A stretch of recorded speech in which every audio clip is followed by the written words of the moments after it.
Pendant de nombreuses années, ma vie a été une routine soigneusement organisée, presque impeccable de l'extérieur.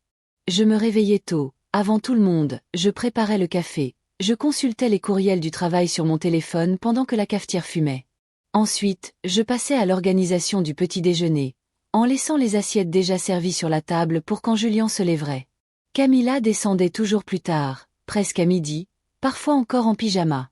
Ivan était généralement déjà réveillé depuis tôt le matin, regardant des dessins animés dans le salon, enveloppé dans une couverture, avec une tasse de lait que je lui préparais la veille au soir. Nous vivions tous les quatre sous le même toit depuis des années. Quand Camilla est venue vivre avec nous, je pensais que ce serait temporaire, ou du moins c'est ce que je voulais croire. Elle était enceinte, seule, sans travail, et je ne pouvais pas la laisser livrer à elle-même. Nous étions sœurs, après tout. Et même si notre relation n'avait jamais été particulièrement affectueuse, à ce moment-là, j'ai pensé que c'était la bonne chose à faire. Julien était d'accord sans y réfléchir trop. Il disait qu'aider Camilla, c'était aider la famille. Les années ont passé, Ivan a grandi. Camilla était toujours là. Je travaillais de longues heures, gravissant les échelons dans une entreprise où peu de gens croyaient en moi. Au début, je devais constamment prouver que je méritais chaque promotion, chaque nouveau poste, chaque décision importante. Pendant ce temps, Julien a commencé à travailler depuis la maison, puis il a arrêté complètement de travailler. Il justifiait cela avec des phrases rassurantes. Il disait que le marché était difficile, qu'il trouverait bientôt quelque chose, que c'était mieux ainsi pour que je ne m'inquiète que de ma carrière. Avec le temps, je me suis habituée à tout payer. L'hypothèque d'abord jusqu'à la rembourser, ensuite les dépenses, les services, la nourriture, les vêtements, les petites sorties. Si quelque chose se cassait à la maison, c'était moi qui appelais le technicien, moi qui payais. Camilla disait toujours que quand Ivan serait un peu plus grand, elle chercherait un emploi. Mais l'enfant était déjà au collège et elle était toujours pareille, avec toujours une excuse pour ne pas aller travailler. Mes parents étaient morts depuis des années et même si je ne l'ai jamais dit, je me suis sentie responsable de ma sœur depuis ce moment-là. Je me suis occupée d'elle sans rien demander en retour. L'amour, dans ma tête, avait beaucoup à voir avec le fait de prendre soin, de soutenir. J'ai grandi ainsi, je me suis formée ainsi. Je n'ai jamais eu besoin qu'on me remercie. Du moins, c'est ce que je pensais. La maison était grande, avec 2 étages, un jardin à l'avant et une cour avec des arbres fruitiers à l'arrière. Je l'avais achetée à crédit, mais elle était à mon nom depuis le premier jour. Nous n'en avions jamais discuté. Julien avait signé des papiers. Il disait que c'était bien ainsi, que le plus important, c'était que nous étions une famille. Je n'aurais jamais imaginé que cette signature aurait autant de valeur plus tard. Pendant les dîners, Camilla parlait beaucoup d'Ivan, de ses réussites, de combien il était intelligent. Julien le regardait avec une fierté étrange. Parfois, je le trouvais en train d'observer l'enfant avec une expression que je n'arrivais pas à définir. Je pensais que c'était de l'affection d'oncle, de ces hommes qui ne peuvent pas avoir d'enfants et trouvent un refuge émotionnel auprès d'un enfant proche. Moi-même, pour des raisons médicales, je ne pouvais pas avoir d'enfant et même si cela me faisait mal, je l'acceptais. Je n'avais pas le choix, ou du moins, c'est ainsi que je le voyais. Alors, au fil des années, beaucoup de choses ne collaient pas tout à fait, mais je ne voulais jamais m'arrêter pour les analyser. Quand on aime quelqu'un, quand on construit quelque chose avec effort, on apprend à détourner le regard pour protéger ce qu'on croit avoir construit. Avec du recul, ce déni a été ma manière de survivre, même s'il a aussi été le terrain fertile dans lequel ils ont semé leur trahison. Je me souviens être rentrée plus tôt un après-midi du travail et avoir trouvé Julien et Camilla dans la cuisine, trop proches, trop à l'aise.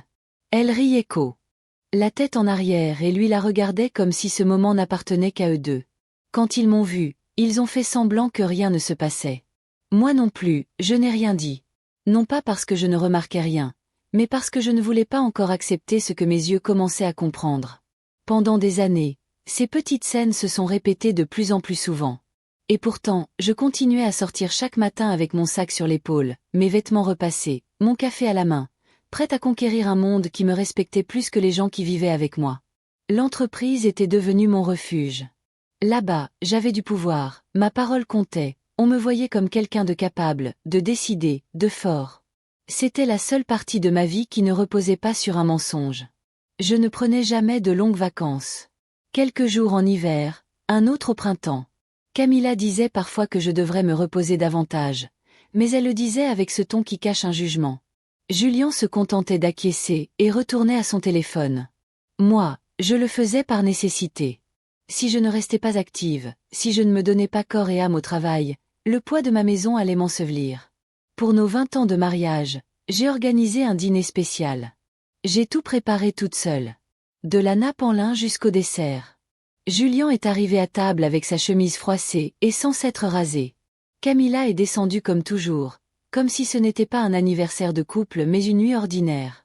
Ivan m'a prise dans ses bras avec ce sourire doux qui me brisait à l'intérieur. Moi aussi, j'ai souri. J'ai remercié pour les années, pour les souvenirs, et j'ai porté un toast pour nous. Même à ce moment-là, je n'ai ressenti aucun geste particulier, aucune parole spéciale de la part de Julien. Tout était correct, tout était tiède. Cette nuit-là, j'ai dormi avec l'étrange sensation que quelque chose allait se briser, comme si les fils qui soutenaient mon monde commençaient à céder. Mais malgré tout, je ne l'ai pas arrêté. Je ne voulais pas poser de questions, je ne voulais pas confirmer. Au fond de moi, je savais déjà. Il ne manquait plus que le coup final. Ce coup est arrivé plus tôt que je ne l'aurais imaginé. Avec le temps, ce qui semblait être une étape est devenu permanent. Camilla restait sous mon toit sans montrer de signe de vouloir partir. Il y avait toujours une excuse, l'école des Yvan, le manque d'opportunités, une dépression passagère, un mauvais mois. Et moi, je continuais à tout assumer, sans reproche, sans demander de compte à personne. Je pensais que c'était ce que je devais faire. Je pensais que quand on aime sa famille, on ne fait pas de liste, on ne met pas de limites, on ne mesure pas ce qu'on donne et ce qu'on reçoit. Au bureau, je suis devenue essentielle. Mes idées, mon efficacité, ma capacité à résoudre n'importe quel problème m'ont permis de gravir les échelons. On m'a offert une participation dans l'entreprise lors d'un des moments les plus durs du marché. Grâce à mon effort, ma constance et ma vision, j'ai gagné ma place.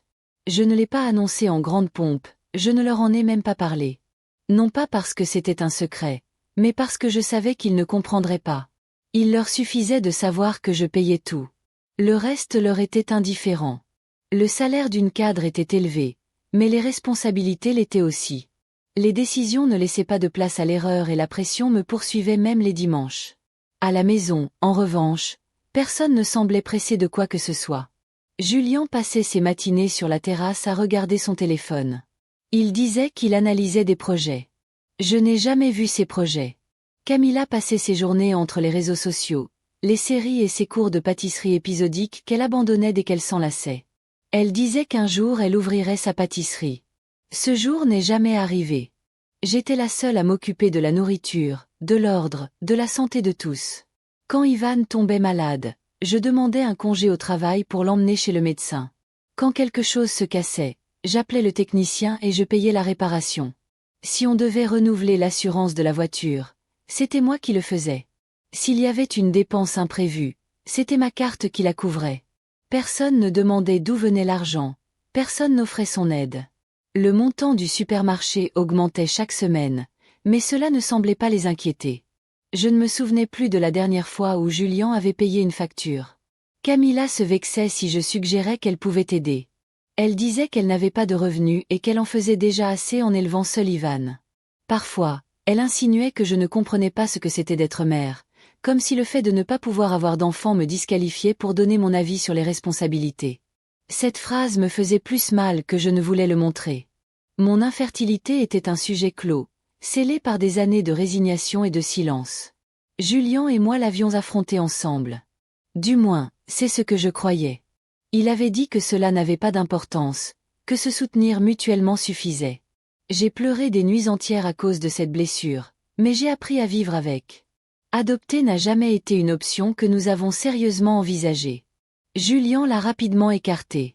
Camilla, en revanche, semblait prendre plaisir à souligner elle était mère, qu'elle avait donné la vie. Le lien entre Julien et Ivan a toujours été étroit, trop étroit. Je l'ai pris comme quelque chose de positif pendant longtemps. Je pensais qu'en ne pouvant pas avoir d'enfant, Julien trouvait en Ivan un espace émotionnel nécessaire. Parfois, ils jouaient ensemble comme s'ils étaient père et fils. Ils riaient, échangeaient des regards complices, des secrets. Je ne l'ai jamais remis en question. J'aimais les voir ainsi. Je pensais que la vie m'avait au moins donné cela. Un foyer rempli d'affection, même s'il n'était pas conventionnel. À l'entreprise, je continuais d'accumuler du pouvoir, J'avais des réunions avec des investisseurs, je signais des contrats, je dirigeais des équipes. Les gens m'écoutaient, me respectaient, parfois me craignaient. Mais à la maison, je n'étais qu'un portefeuille ambulant, une figure fonctionnelle. Personne ne célébrait mes réussites. Si j'arrivais tard, personne ne me demandait comment s'était passée ma journée. Si j'étais fatiguée, personne ne le remarquait. Si je tombais malade, je me préparais moi-même mon thé et je retournais travailler avec de la fièvre. Un soir, je suis restée tard au travail. Quand je suis arrivée, la maison était silencieuse.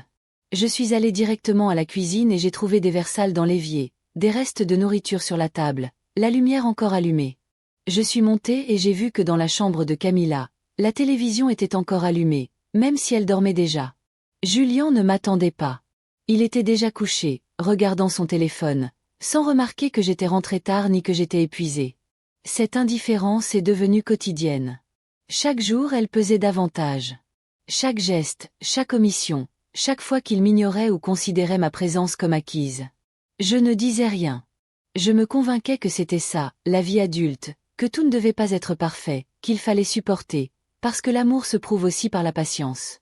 Mais la patience ne peut pas être infinie, la foi non plus. Et plus le temps passait, plus il devenait évident que mes efforts ne signifiaient rien pour eux. Je vivais pour les soutenir. Eux vivaient comme si tout leur appartenait de droit. Un après-midi, Camilla m'a demandé de l'argent pour un nouveau cours. Elle l'a fait sans détour, comme on demande une serviette. Elle n'a pas dit s'il te plaît, elle n'a rien expliqué, elle a juste supposé. Ce jour-là, je me suis sentie vide, non pas à cause de l'argent, mais à cause de la certitude qu'il ne me voyait plus, ne me regardait plus, ne m'écoutait plus. Je n'existais que tant que je payais.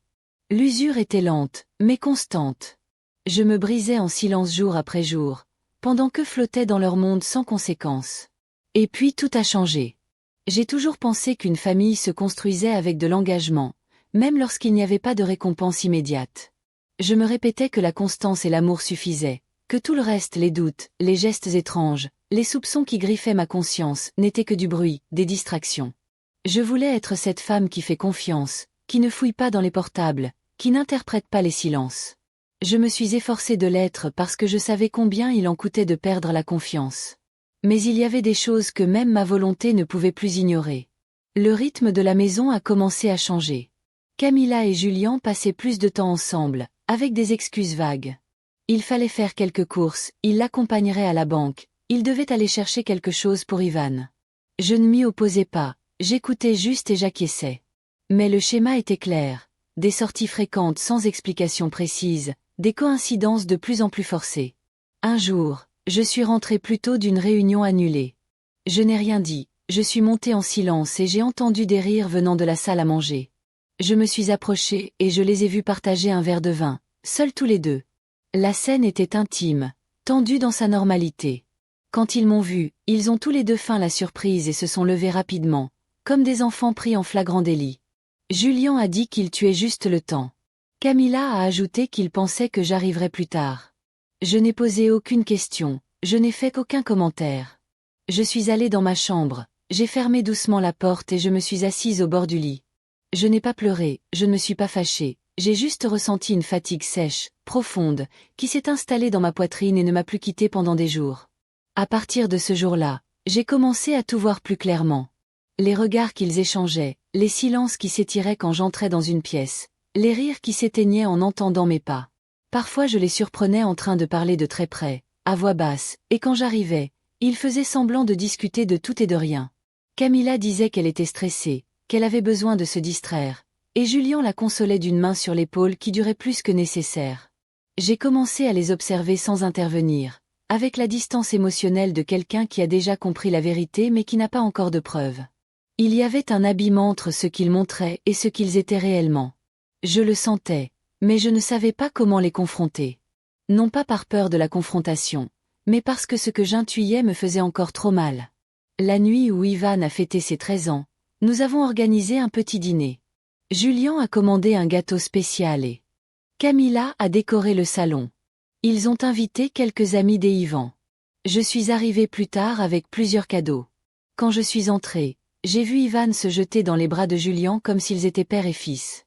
Je l'ai aussi pris dans mes bras, bien sûr, comme toujours, Mais c'était différent parce que ce soir-là, j'ai vu quelque chose dans la façon dont Julien le regardait. Ce n'était pas le regard d'un oncle fier, c'était autre chose, quelque chose de plus intime, de plus profond. À partir de ce moment-là, j'ai commencé à repasser mentalement chaque conversation passée, chaque geste, chaque jour où je m'étais senti ignorée sans raison. J'ai commencé à assembler un puzzle qui avait toujours été devant moi, mais que je n'avais jamais voulu compléter.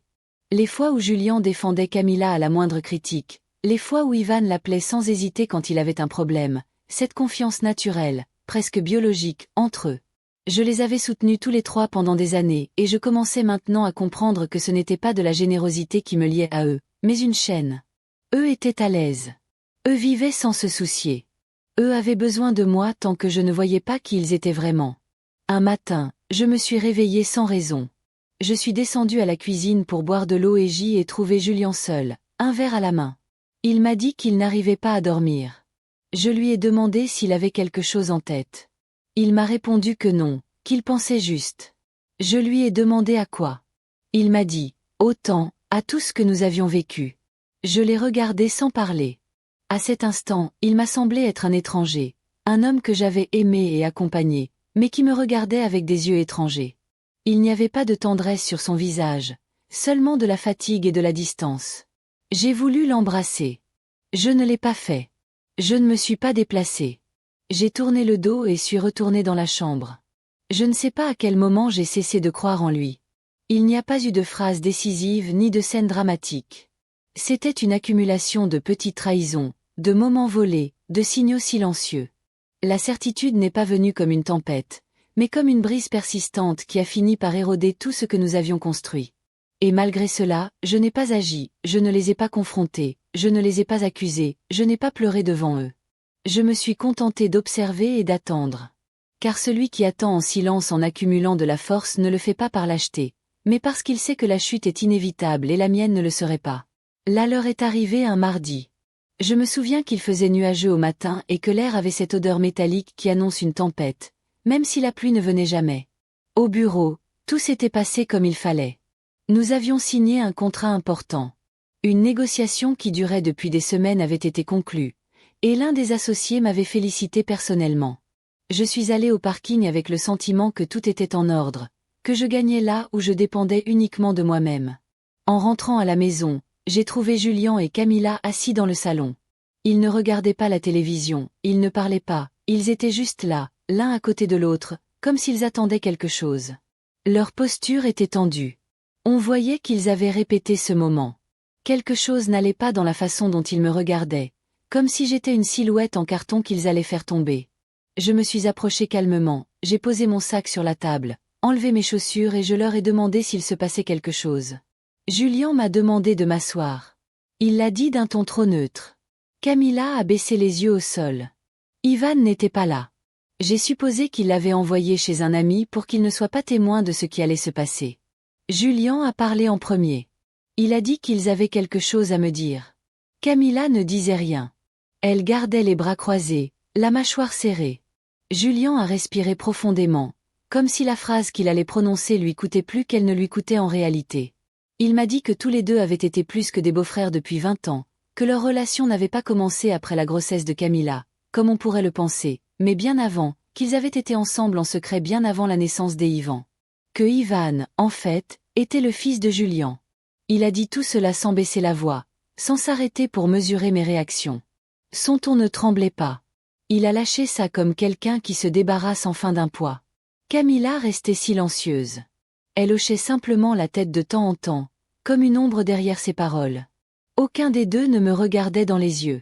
Je n'ai rien dit. Je suis restée assise. L'air autour de moi semblait lourd, non pas à cause du contenu de la confession, car au fond je le savais déjà, ou je le soupçonnais si fortement que je n'avais besoin que d'une confirmation, mais à cause de la forme. Il le disait non par remords. Il le faisait parce qu'il pensait que cela n'avait plus d'importance. Julien a continué à parler. Il a dit qu'il me le disait maintenant parce qu'il savait que j'avais été renvoyée de l'entreprise, qu'il n'y avait plus de raison de cacher la vérité. Que le mieux était de l'affronter maintenant que les choses s'étaient égalisées. Il a utilisé ce mot « égalisé » comme si 20 ans d'efforts pouvaient être mis au même niveau qu'une confession lancée en l'air par commodité. Camilla a alors parlé pour la première fois. Elle a dit qu'elle m'avait toujours admiré, mais que la vie avait pris un autre chemin, que ce qu'ils ressentaient l'un pour l'autre était plus fort qu'eux, qu'ils n'avaient jamais voulu me faire du mal, qu'ils s'étaient simplement laissés porter par le destin. Elle a prononcé ce mot comme s'il s'agissait d'une excuse qui efface tout. Je me suis contentée de les observer. Ils pensaient m'avoir brisé, que le poids de la trahison, ajouté à une prétendue ruine professionnelle, allait m'écraser. Ils étaient certains que je n'avais plus ni pouvoir, ni position, ni argent, et qu'ils allaient désormais devoir me supporter moi, qu'avec la vérité enfin révélée, ils pourraient se libérer du mensonge et continuer à vivre avec moi sans culpabilité, comme si une double vie pouvait être effacée en un après-midi. Ils n'avaient rien compris. Ils ne savaient pas que je n'avais pas été renvoyée. Ils ignoraient que quelques semaines auparavant, j'avais signé un accord qui faisait de moi l'une des associées principales de l'entreprise, que j'avais maintenant plus de pouvoir que jamais, que la prétendue restructuration avait été un mouvement stratégique, pas une perte, et que mon silence, mes horaires inhabituels, mes appels longs et mes réunions à huis clos n'étaient pas des signes de chute, mais des signes d'ascension. Je les ai laissés parler, je ne les ai pas interrompus. Je ne me suis pas défendue, je n'ai pas pleuré. La tempête qu'ils attendaient n'est jamais venue. Je me suis simplement levée, je suis allée dans ma chambre, j'ai fermé la porte et je me suis assise devant le miroir. Je me suis regardée longuement, comme quelqu'un qui examine les dégâts après un incendie. Mais je n'ai pas vu des ruines, j'ai vu de la clarté. Et dans cette clarté, j'ai su que l'histoire avait changé. Je n'avais pas besoin de les détruire, je n'avais pas besoin de me venger. Je devais simplement remettre chaque chose à sa place. Enfin. Et le lendemain, je l'ai fait. Le lendemain matin, je me suis levée tôt, comme toujours. Je me suis habillée avec calme. J'ai choisi un ensemble noir sobre, élégant, impeccable. J'ai pris un petit déjeuner léger, j'ai servi mon café dans ma tasse habituelle et je suis sortie de la maison sans dire au revoir. À aucun moment Camilla ou Julien ne m'ont demandé où j'allais. Ils étaient convaincus que je n'avais nulle part où aller, que j'avais perdu mon travail, que tout ce qui me restait était de rester chez moi à lécher mes blessures. Sur le chemin de l'entreprise, je n'ai pas pensé à eux.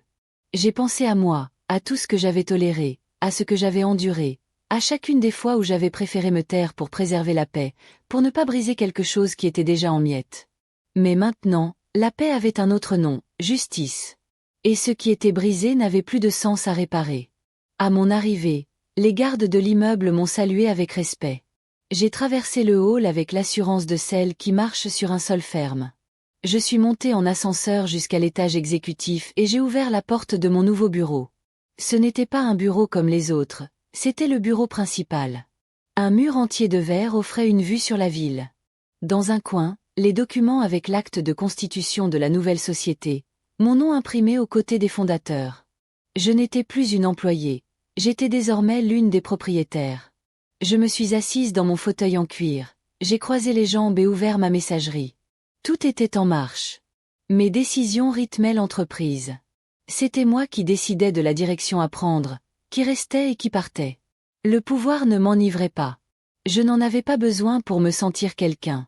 Mais après avoir passé 2 décennies à porter les autres, ce fauteuil me paraissait juste, comme une réparation, comme un espace qui m'appartenait enfin. Le reste de la journée s'est déroulé comme n'importe quel autre, appel, réunion, accord. Personne là-bas ne savait ce qui se passait chez moi. Personne n'imaginait la trahison qui venait d'exploser entre mes murs. Et moi non plus, je ne le montrais pas. J'ai gardé le visage serein, la voix ferme, la concentration totale. Il n'y avait pas de place pour l'effondrement. Pas de place pour les larmes. Quand je suis rentrée à la maison ce soir-là, tout était calme. Julien m'a demandé si j'étais sortie marcher. Camilla ne m'a même pas regardée. Je me suis assise à table et je l'ai observé. Il se comportait comme si rien ne s'était passé, comme si m'avouer qu'il m'avait menti pendant 20 ans était une libération pour eux. Comme s'ils attendaient de moi que je l'accepte, que je digère ça, et que je leur donne ma bénédiction pour continuer à vivre ensemble, comme si c'était ma fonction. Mais cette version de moi n'existait plus. Pendant le dîner, un repas inhabituel qu'ils avaient préparé, j'ai écouté leur petite conversation sans dire un mot. Julien parlait de faire des changements dans la maison. Il a mentionné repeindre le salon ou rénover la terrasse. Camilla a parlé de mieux organiser sa chambre. Il disait ces choses avec naturel, comme s'ils planifiaient un futur ensemble sous mon toit, comme si je ne comptais pas, comme si j'étais maintenant un meuble de plus dans la maison. C'est à ce moment-là que j'ai compris qu'ils ne savaient rien. Ils ne savaient pas que la maison était à mon nom depuis le premier jour. Que le contrat d'achat avait été signé uniquement par moi, que l'hypothèque, les impôts, tout était à mon nom et sous ma responsabilité. Ils l'avaient pris pour acquis pendant des années, et comme je ne leur avais jamais rien exigé, ils avaient supposé qu'ils pouvaient rester pour toujours. Nous avons terminé le dîner et j'ai débarrassé mon assiette. Je n'ai rien dit ce soir-là, mais tout était déjà décidé. Ils pensaient qu'en me révélant leur secret, ils s'étaient libérés. Ce qu'ils ne savaient pas, c'est qu'avec cette confession, ils s'étaient aussi dépouillés de tout pouvoir sur moi. Le mensonge sur lequel reposait leur confort ne leur servait plus, et sans lui, ils n'avaient plus rien. La maison, mon entreprise, mon nom, tout restait intact. Eux seuls étaient désormais hors jeu et cette vérité, ils ne la voyaient pas encore arriver. Le lendemain matin, j'ai pris un jour de congé. Pas parce que j'avais besoin de repos, mais parce que je voulais avoir du temps et de la tranquillité pour organiser ce qui allait suivre. Je me suis réveillée tôt, j'ai préparé du café, je me suis assise dans la cuisine et j'ai commencé à revoir des documents. J'ai sorti le dossier bleu où je gardais les actes de propriété de la maison, les reçus, les contrats, les preuves de paiement des 20 dernières années, chaque papier à mon nom, chaque signature à moi, chaque dépense que j'avais couverte seule pendant que dormait paisiblement. Pendant que Camilla était encore en peignoir et que Julien se rasait comme si le monde n'avait pas changé, j'ai imprimé quelques copies. Je n'ai rien dit. Il n'y avait rien à dire pour l'instant. J'ai simplement posé les papiers sur la table, pris une profonde inspiration, et je suis sortie arroser les plantes dans le jardin. Le jour était clair, mais l'air était froid. J'aimais cette contradiction. C'est ainsi que je me sentais à l'intérieur. Au déjeuner, je leur ai demandé s'ils pouvaient être tous dans le salon plus tard, car je voulais parler. Ce n'était pas une demande, c'était une instruction. Julien a dit « bien sûr », avec ce sourire tiède qu'il avait souvent utilisé pour masquer la manipulation. Camilla haussa les épaules et acquiesça sans grand intérêt. Ils étaient calmes, trop calmes. Peut-être pensaient-ils que j'allais leur pardonner, qu'après tant d'années ensemble, nous finirions par trouver un arrangement pathétique. Ils ne comprenaient pas ce que cela signifiait de me perdre. Ils ne l'avaient jamais compris. À 17 heures précises, ils étaient assis sur le canapé. Je me suis tenue devant eux avec le dossier à la main. Je leur ai remis une copie des actes de propriété. Je leur ai demandé de les lire tranquillement. Au début, ils n'ont pas compris. Julien lisait à voix basse en fronçant les sourcils. Camilla a feuilleté distraitement jusqu'à tomber sur la ligne qui disait que la propriété m'appartenait en totalité, qu'il n'y avait pas de copropriétaire, qu'il n'y avait pas d'héritage partagé, que la maison, chaque mur, chaque carreau, chaque clé était à moi. Aucun n'a prononcé un mot. Le malaise a commencé à s'infiltrer dans la pièce comme une fuite de gaz, invisible, mais indéniable. Alors j'ai parlé, sans me presser, sans dramatiser. Je leur ai expliqué que cela faisait des années que je payais tout, que j'avais acheté la maison seule, que l'hypothèque, l'entretien, les services, tout venait de mon travail. Que je ne l'avais jamais dit parce que je croyais que la confiance n'avait pas besoin de preuves matérielles, mais que maintenant cette confiance n'existait plus. Camilla s'est tendue. Julien est devenu pâle. Pour la première fois, je les ai vus vulnérables, non pas comme des victimes, mais comme ceux qui savent que leur déguisement est tombé et qu'ils n'ont rien dessous. Je leur ai dit que dans les semaines à venir, j'allais réorganiser ma vie, que j'avais besoin d'espace, d'air, de dignité, qu'ils allaient devoir chercher un autre endroit où vivre. Je ne leur ai pas crié dessus, je ne leur ai pas reproché plus que nécessaire. Je n'avais pas besoin qu'ils se sentent coupables. Il me suffisait qu'ils comprennent que je ne les soutiendrais plus, que le privilège d'avoir vécu à mes frais était terminé. Camilla a balbutié. Elle a demandé si je les mettais à la porte. Je lui ai répondu que non. Je leur rendais la liberté qu'ils avaient prise d'eux-mêmes il y a des années, que s'ils s'aimaient autant, ils pouvaient construire une vie ensemble, comme des adultes, ailleurs, dans une maison qu'ils pourraient entretenir seuls. Je n'avais pas à faire partie de cela. Julien n'a rien dit. Il est resté assis à fixer les papiers. Je me suis demandé si, à cet instant, il se souvenait de chaque repas que j'avais cuisiné, de chaque facture que j'avais payée, de chaque nuit qu'il avait dormi tranquille pendant que je résolvais le monde. Je me suis demandé s'il avait jamais vraiment apprécié tout cela. Mais ça n'avait plus d'importance. Je ne leur ai pas donné de date limite. Je leur ai laissé du temps non pas par respect, mais parce que je n'étais pas pressée. Ils avaient déjà perdu la seule chose qui leur donnait du pouvoir sur moi, mon affection. Et quand cela s'en va, le reste s'écroule tout seul. Cette nuit-là, j'ai dormi la porte fermée. J'ai fermé toutes les fenêtres, j'ai aussi fermé les derniers recoins de faiblesse qui restaient en moi. Et le lendemain, j'ai commencé à planifier la prochaine étape. Ma vie sans eux. Les jours suivants se sont déroulés dans un étrange calme artificiel. Je faisais les allers-retours à l'entreprise, je participais aux réunions, j'organisais mes prochaines décisions personnelles et financières, je me concentrais sur le concret. À la maison, en revanche, c'était comme si rien ne s'était passé. Camilla continuait à utiliser ma cuisine comme si elle lui appartenait. Elle laissait ses tasses à moitié lavées, mettait la musique à fond pendant qu'elle faisait cuire des petits pains que personne ne mangeait. Julien continuait à se promener avec sa tasse de café comme s'il n'avait pas entendu une décision ferme, comme si nous avions encore une routine commune à maintenir. On ne parlait pas du sujet. Il ne me demandait pas s'il y avait une date. Il ne mentionnait pas la conversation dans le salon. Il ne touchait pas au papier toujours posé sur la table. Ils agissaient comme si tout cela était une exagération, comme s'ils pensaient que cela me passerait, qu'il s'agissait d'un caprice, que j'allais finir par céder et les laisser rester. Mais je ne jouais pas. C'était comme s'ils vivaient piégés dans leur déni, comme s'ils comptaient sur l'habitude, sur ce que j'avais été pour eux, pour ne pas voir la réalité qui se trouvait juste devant eux. Cette réalité ne les incluait plus. La maison a commencé à se refermer émotionnellement. J'ai cessé d'occuper les espaces partagés. Je mangeais dans ma chambre ou dans le jardin. Je me suis isolée sans le rendre évident, mais de manière totale. Quand ils parlaient, je ne répondais pas. Quand nous échangions des mots, c'étaient des mots fonctionnels. Il n'y avait plus de conversation, plus de lien, plus de contact. Seulement la cohabitation forcée de deux personnes et une intruse qui croyaient avoir encore leur place. Presque 2 semaines sont passées sans qu'ils ne fassent le moindre geste. Ils ne cherchaient pas de logement, ils ne faisaient pas leurs valises, ils ne montraient aucune intention de partir. Julien m'a demandé un vendredi si je comptais sortir le week-end. Je lui ai répondu que oui. Il m'a dit que dans ce cas, lui et Camilla en profiteraient peut-être pour ranger le garage. Pas pour faire leurs bagages, pour ranger. Ils restaient prisonniers de leur auto-illusion.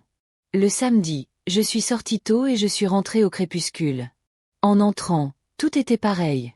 Camilla dans le salon avec un verre de vin. Julien regardait la télévision. La cuisine était sale. Ma patience s'est épuisée en silence.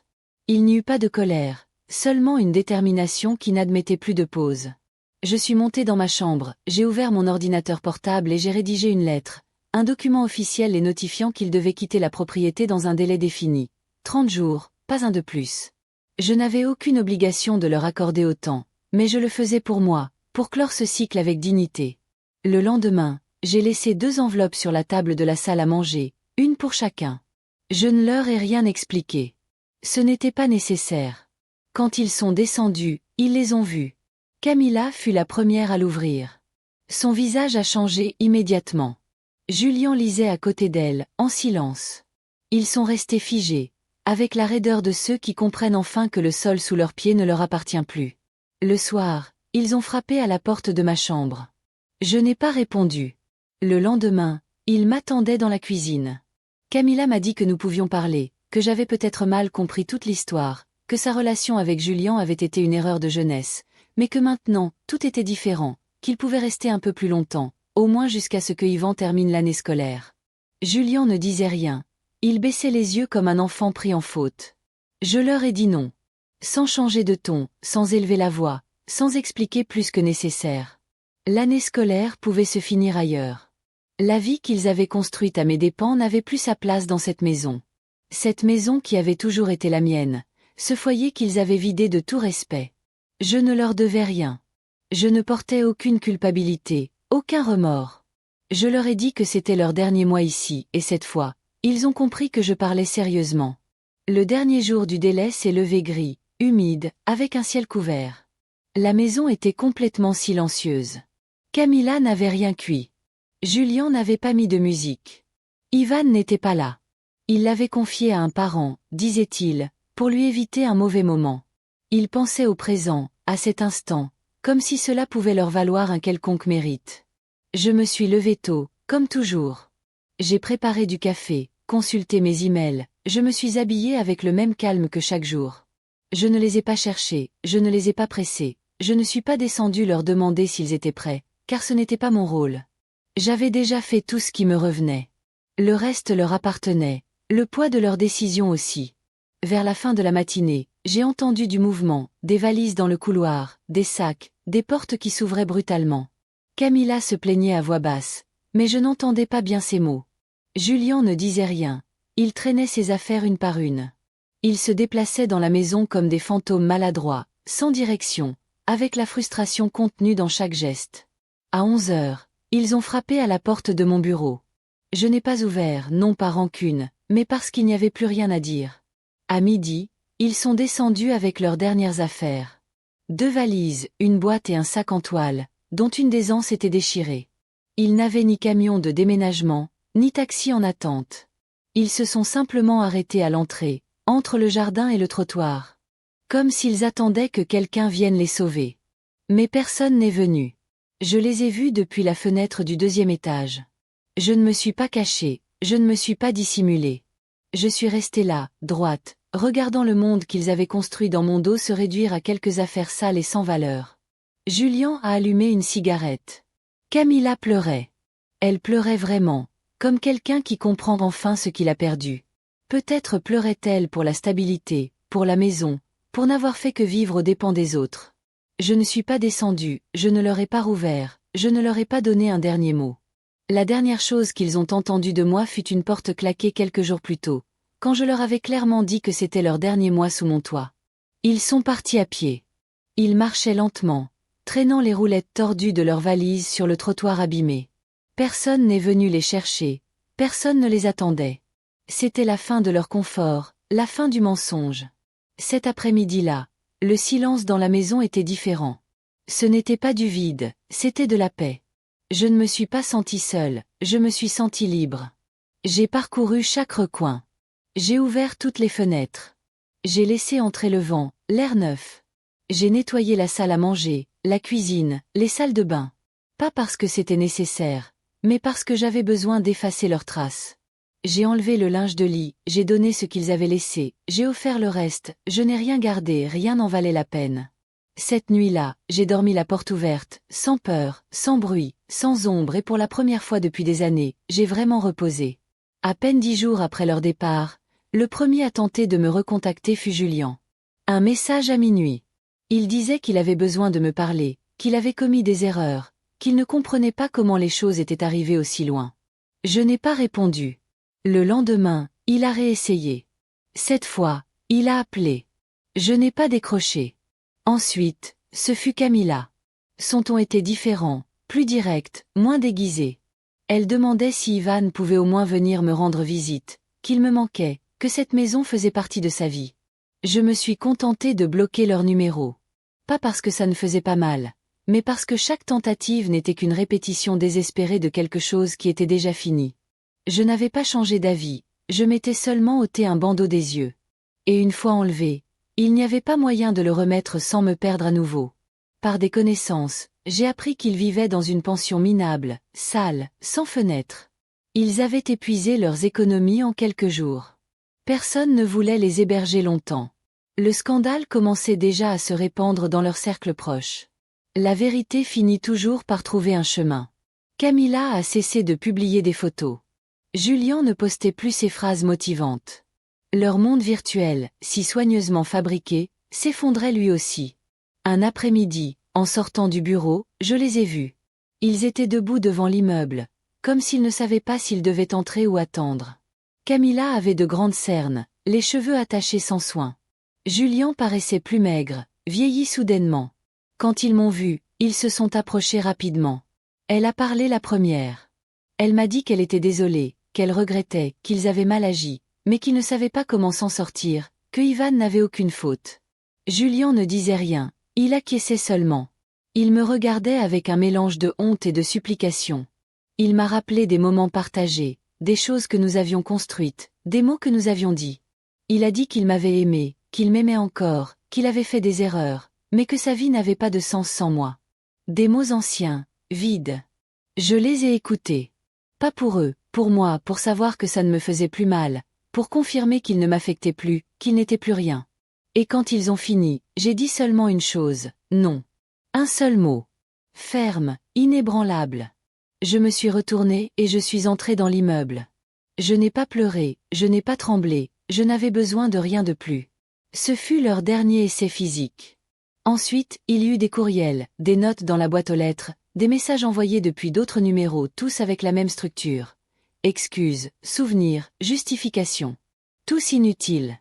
Une nuit, Camilla m'a laissé une lettre manuscrite.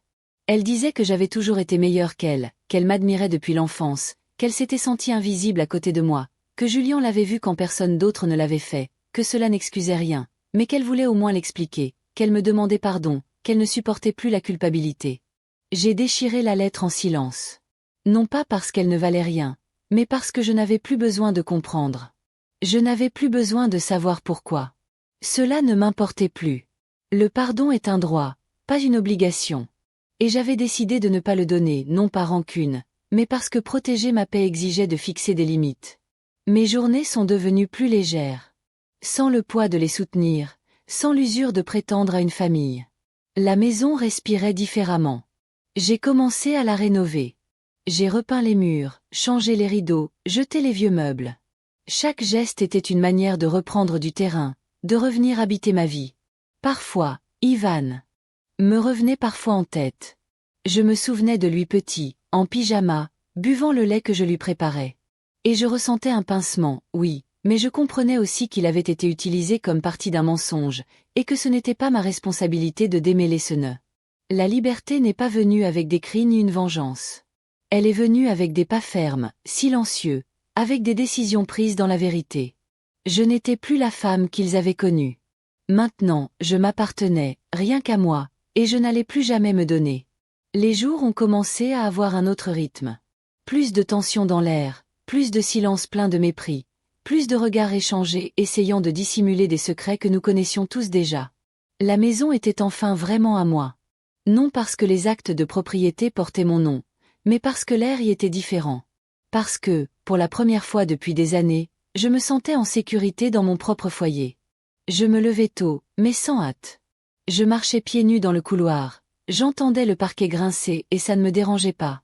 J'ouvrais les grandes fenêtres du salon, je laissais entrer la lumière sans peur. Je cuisinais juste pour moi, sans exigence, sans plainte, sans l'écho de quelqu'un mangeant gratuitement à mes côtés avec un air agacé. Les fleurs du jardin ont recommencé à pousser. J'avais de nouveau envie de les arroser. Des amis que je n'avais pas vus depuis longtemps sont revenus à la maison. Des gens qui avaient évité pendant des années l'atmosphère lourde qui y régnait. Ils ont recommencé à rire avec moi dans la cuisine. Nous avons trinqué à nouveau. Ils m'écoutaient avec respect. Ils me regardaient autrement. Une de mes amies les plus proches m'a prise dans ses bras après le dîner et m'a dit que j'étais enfin redevenue moi-même. Je ne savais pas quoi lui répondre, mais j'ai compris qu'elle avait raison. Au travail aussi, le changement se remarquait. Je ne portais plus le poids du foyer. Je ne rentrais plus à la maison angoissée par une mascarade. Maintenant, je pensais plus clairement. Je prenais des décisions sans cette voix intérieure qui me demandait pourquoi je continuais à entretenir ceux qui ne me voulaient pas du bien. Mon leadership s'est renforcé. Ma parole comptait davantage. Je le savais et je l'appréciais en silence. Peu à peu, j'ai recommencé à faire des choses que j'avais abandonnées. J'ai recommencé à lire avant de dormir. J'ai repris le yoga. J'ai recommencé à peindre, même si personne ne le savait. Un week-end, je suis allée seule à la côte, juste pour le plaisir. J'ai marché sur la plage pendant des heures. J'ai laissé la mer me parler sans dire un mot. Je ne cherchais pas de réponse. Je n'en avais plus besoin. Je les avais toutes. La thérapie, qui avait commencé comme une mesure d'urgence, est devenue un espace vital. Là, je ne pleurais pas tant pour ce qui s'était passé, mais pour ce que je m'étais refusé pendant des années, pour comment je m'étais éteinte sans m'en rendre compte, pour tout ce que j'avais avalé pour ne pas déranger les autres. Chaque séance était une petite révolution. J'en ressortais plus légère, plus sûre, plus moi. Je n'ai plus jamais parlé avec eux. Je ne les ai pas bloqués de partout. Je n'en avais pas besoin. Mais je les ai sortis de mon histoire.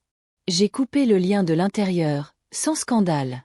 S'ils avaient un jour besoin de quelque chose, ils sauraient qu'ils ne trouveraient rien en moi. Et s'ils parvenaient un jour à reconstruire leur vie, cela m'était complètement égal. Un après-midi, alors que je buvais du thé dans le jardin, j'ai réfléchi à ce que signifiait « perdre ». Je me suis rendu compte que je n'avais rien perdu.